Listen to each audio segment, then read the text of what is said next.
Hanjut upanya habis wate untuk Jumaat mengganggu orang lain. Nyan orang hinan nyanyi berdua ga pejampuh wa gede. Jak sembahyang Jumaat. Kaitin jak sembahyang teng kare tu bah. Bet taratuh pupunya nai tanya na tingat tak perlu hinan mandung.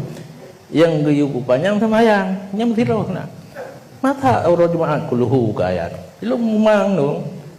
Wah nai beut. Jangan bengeh tu.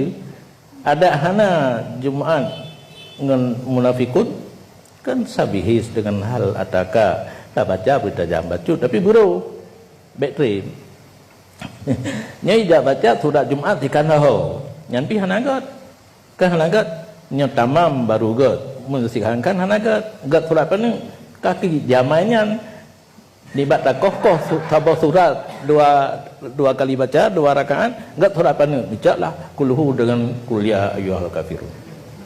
Jadi umbalik itanya. Baik alasan jino jika alasan li tengkuyan buat bangsa-bangsa ka.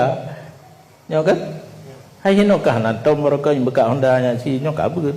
Berarti nyo manteng kan tempat beut kaje ke tempat beut. Jadi hanjit tak habis gai bak khutbah Jumaat. Khutbah tetap ringkas.